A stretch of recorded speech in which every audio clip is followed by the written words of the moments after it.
Hello दोस्तों, आप लोग कैसे हैं। हमारी आज की कहानी है सास बहू की कहानी।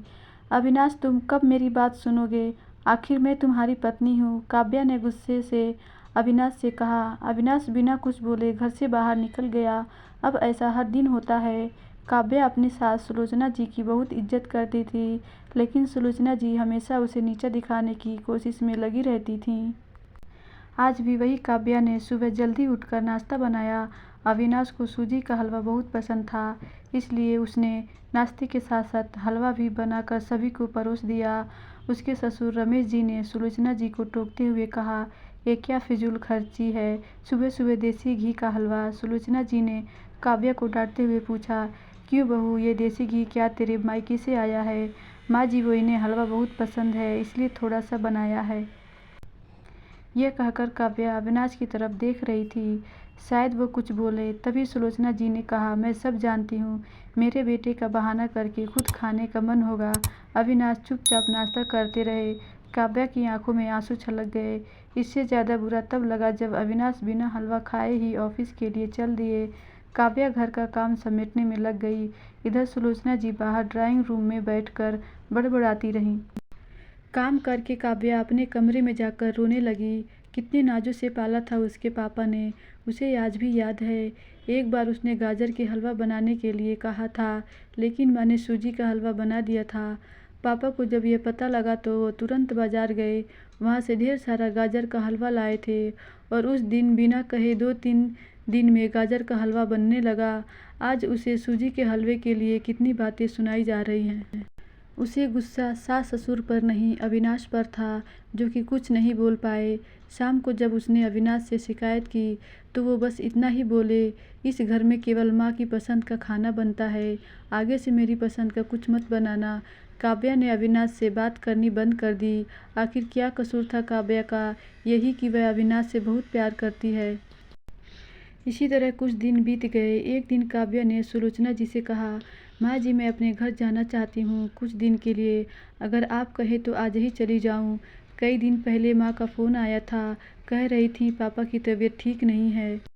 सुलोचना जी बोली, वहाँ जब भी जाती है 1 सप्ताह से वापस नहीं आती। घर का काम कौन करेगा, तेरे ससुर और मेरा बेटा शाम को थक हार कर घर आएंगे, यहाँ उन्हें खाने भी नसीब नहीं होगा। मुझे तो चक्कर आ रहे हैं, मैं खाना नहीं बना सकती। जाना है तो 1 दिन के लिए चली जा। काव्या मन मानकर 1 ही दिन के लिए पीहर पहुँच जाती है। वहाँ पहुँचकर उसे और भी आश्चर्य होता है। भाभी, मम्मी पापा कहाँ गए, काव्या ने घबरा कर पूछा। उन दोनों का घर में मन कहाँ लगता है, तीर्थ यात्रा गए हैं, न जाने कब आएंगे। वैसे तुम कितने दिनों के लिए आई हो, क्योंकि मुझे भी अपने पीहर जाना है। संगीता भाभी का यह व्यवहार देखकर काव्या चौंक गई। क्या ये वही भाभी हैं जो उनसे बहुत स्नेह जताती थीं। काव्या सोफे पर बैठी सोच रही थी, अच्छा वो जो भैया ने मकान के पेपर साइन करा लिए थे, मैंने अपना हिस्सा छोड़ दिया था, शायद उसी साइन के लिए मेरे से प्यार जताया जा रहा था। काव्या उठकर खड़ी हो गई। भाभी, मुझे कुछ काम याद आ गया, मैं फिर आऊँगी, कहकर वह तेज़ी से घर से बाहर निकल गई। पीछे से गेट बंद होने की आवाज़ से वह समझ गई कि उसके जाने से भाभी को कोई खास फर्क नहीं पड़ा। भारी कदमों से चलते हुए वह मंदिर पहुँच गई, क्योंकि शाम से पहले यदि ससुराल जाती तो सुलोचना जी उससे कई सवाल करतीं। मंदिर में जाकर उसने भगवान के दर्शन किए, बस न कुछ मांगा न बोला। भगवान के चरणों में शीश नवाकर वह बाहर आकर बैठ गई।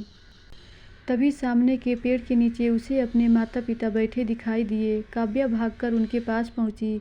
काव्या को देखकर उसकी माँ रोने लगी। बेटी, तू यहाँ कैसे, पापा ने पूछा। वो छोड़िए, ये बताइए आप यहाँ कैसे, आप तो तीर्थ यात्रा पर गए थे। काव्या के सब्र का बांध टूट गया, उसकी आंखों से आंसू बह रहे थे। बेटी, तेरी भाभी ने तुझसे झूठ बोला है। बिजनेस में पैसा लगाने के लिए तेरे भैया ने मकान अपने नाम करा लिया और मकान के कागज़ गिरवी रख कर साहूकार से कर्ज ले लिया। उसके बाद हम बोझ बन गए, हमें घर से निकाल दिया।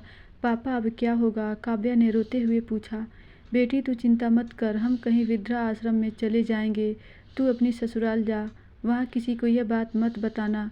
अपने माँ बाप को इस हाल में देख कर वह उन्हें अपने साथ ले जाना चाहती थी, लेकिन जहाँ उसकी कद्र नहीं है वहाँ माँ बाप की क्या इज्जत होती। भारी मन से काव्या ससुराल की ओर चल दी। आज उसे अपने लड़की होने पर अफसोस हो रहा है। काश वो अपने माता पिता के लिए कुछ कर पाती। घर आकर उसने बहुत मुश्किल से घर का काम निपटाया। उसके बाद अपने कमरे में जाकर गुमसुम बैठ गई। उसकी आंखों से आंसू बह रहे थे। अविनाश अपने ऑफिस के काम में लगे हुए थे। जब वे सोने आए तो काव्या से पूछ बैठे, क्या बात है, आज फिर माँ की कोई बात बुरी लग गई जो आंसू बहा रही हो। काव्या अपने को रोक नहीं पाई और उसने रो रो कर सारी बात अविनाश को बता दी। क्या माँ पिताजी को यहाँ ले आएं? वे इस उम्र में कहाँ जाएंगे? अविनाश ने कोई जवाब नहीं दिया और करवट लेकर सो गए। इस बात से काव्या को बहुत गुस्सा आया। आज से मैं भी इनके माँ बाप की सेवा नहीं करूँगी। देखती हूँ कौन इनकी सेवा करेगा।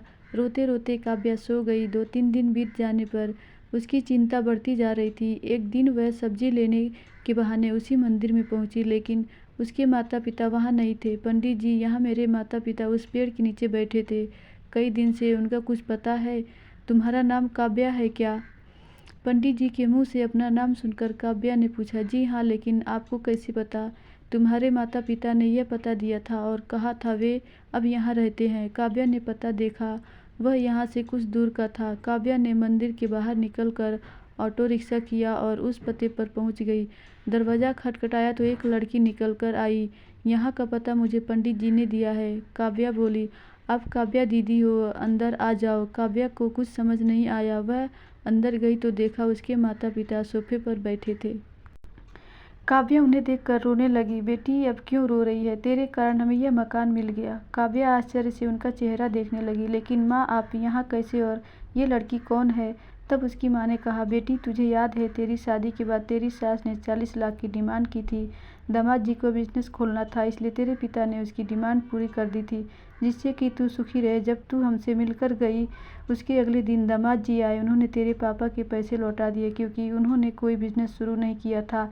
तेरे पापा ने मना भी किया, लेकिन वे नहीं माने। उसके बाद उन्होंने प्रॉपर्टी डीलर से मिलकर 2-3 दिन में यह मकान खरीद दिया। साथ 5 लाख रुपए बच गए। उससे उन्होंने यह लड़की नौकरी पर रखवा दी जो हमारी केयर करेगी। लेकिन माँ, उन्होंने मुझे तो कुछ नहीं बताया।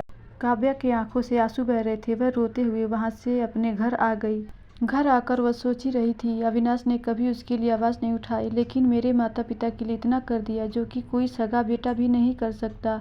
रात को उसने अविनाश से पूछा, आपने ऐसा क्यों किया? अगर माँ जी को पता लग गया तो क्या होगा? अविनाश का जवाब सुनकर काव्या रोने लगी। अविनाश ने कहा, जैसे तुम्हारे लिए माता पिता हैं वैसे ही मेरे लिए भी वो माता पिता हैं। मैंने पैसे लेते समय ही सोच लिया था कि एक दिन ब्याज के साथ उन्हें सारे पैसे लौटा दूंगा, लेकिन जब बिजनेस शुरू नहीं हो पाया तो मैं इन पैसों को अपने पास रखकर सही समय आने का इंतजार कर रहा था।